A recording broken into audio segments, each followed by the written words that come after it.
tous les orateurs. C'est pas facile de parler après personnel que celui du docteur Dutertre. J'ai que ça. Voilà. J'ai parlé sur le thème la dignité humaine, le discours des 4 libertés et l'homme ordinaire. Vous pouvez suivre le PowerPoint. La Déclaration des droits de l'homme, donc universelle, à 75 ans. Elle a été proclamée le 10 décembre 48.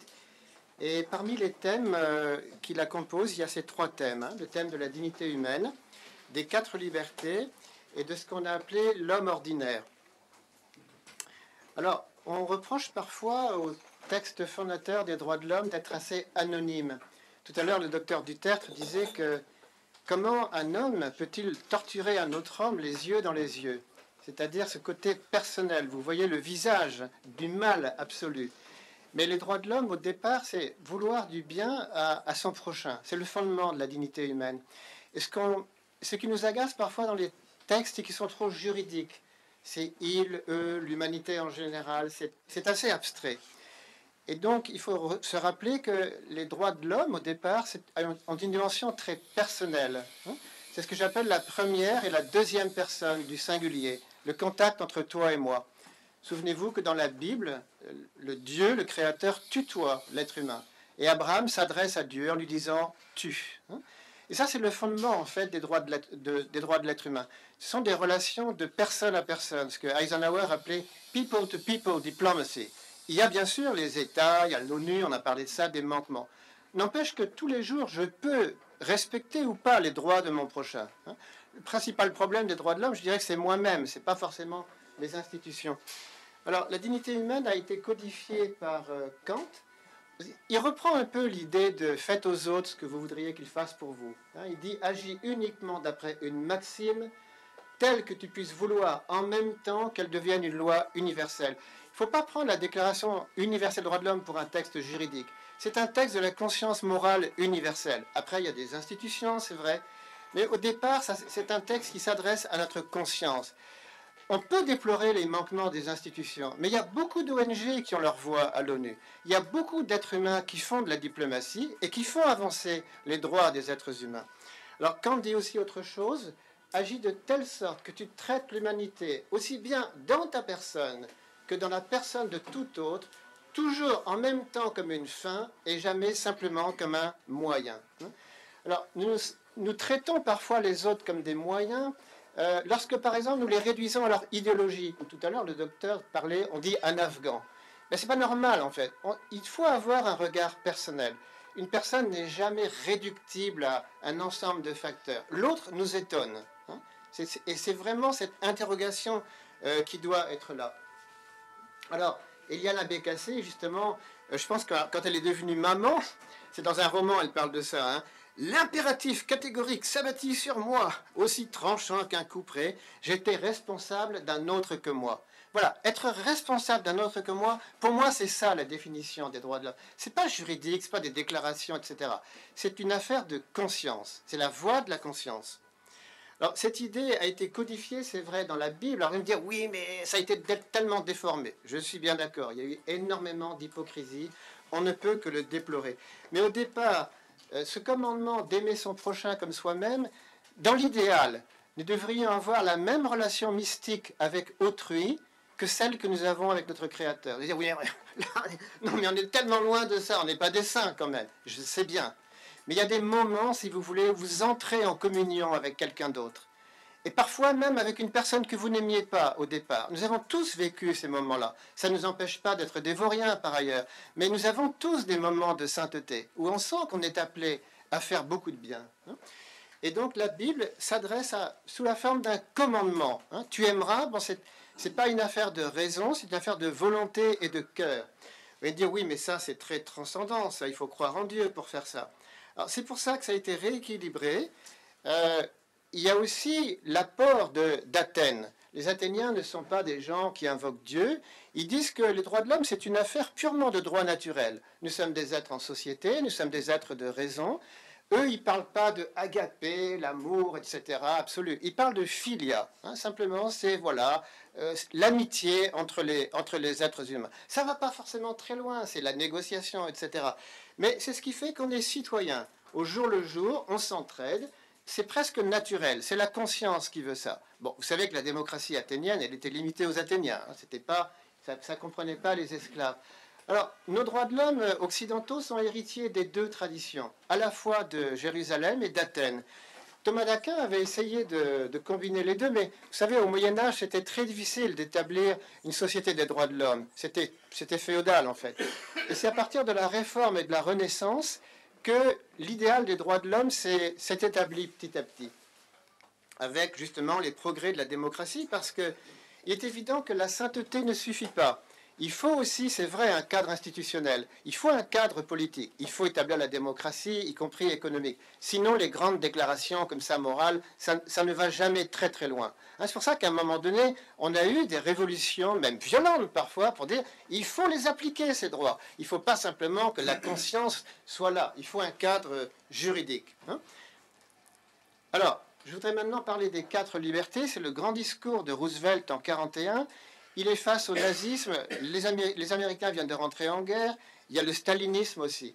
Et Roosevelt fait une déclaration incroyablement idéaliste. Il dit, dans les jours à venir que nous cherchons à rendre sûrs, nous entrevoyons un monde fondé sur 4 libertés essentielles. La première est la liberté de parole et d'expression partout dans le monde. La seconde est la liberté de chacun d'adorer Dieu à sa manière, liberté de culte et de conscience. La troisième consiste à être libéré du besoin, M. Rasbin en a parlé tout à l'heure, c'est le fondement de la sécurité humaine actuellement. La quatrième consiste à être libéré de la peur, on en avait parlé aussi.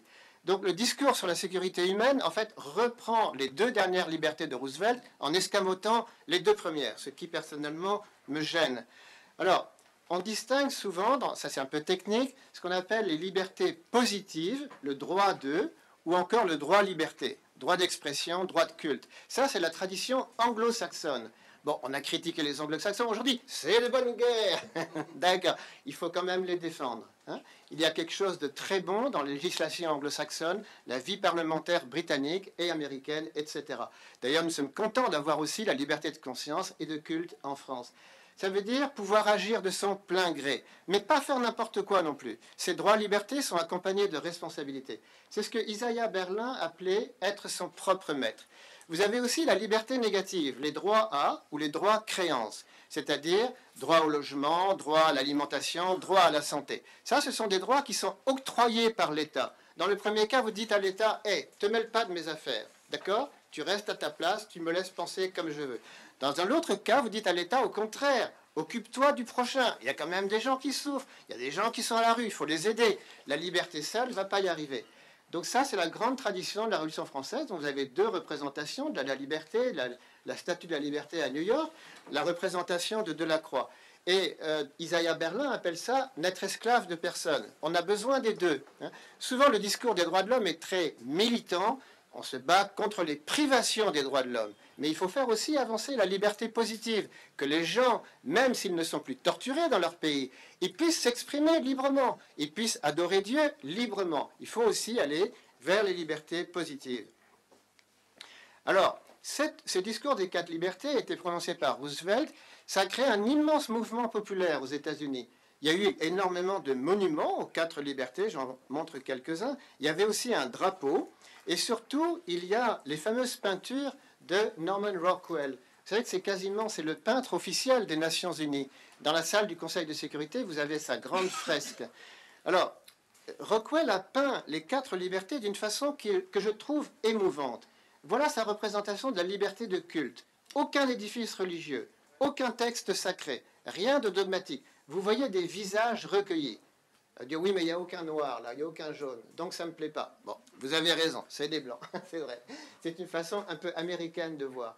Et alors, le tableau s'appelle Chacun selon ses préceptes de sa propre conscience. Il ne parle pas d'une religion quelconque, il parle du dialogue de chacun avec Dieu, quelle que soit sa conscience. Et vous voyez, ce sont des visages très très humains. Des gens finalement de tout âge, de toutes conditions, des Américains moyens, si je puis dire. Regardez aussi ce tableau. Vous allez me dire, c'est très simple. Ça, c'est la liberté d'expression. Il y a quand même une dignité là. Vous voyez un homme du peuple, un col bleu, avec 2 cols blancs qui l'écoutent de façon admirative. C'est-à-dire, finalement, ces 2 notables qui sont fiers, en fait, de cet homme du peuple. Vous voyez, il a son discours dans sa poche. Il parle de son de lui-même, en fait. Et ça, c'est une valeur qui est très importante, pouvoir s'exprimer librement, prendre la parole en public.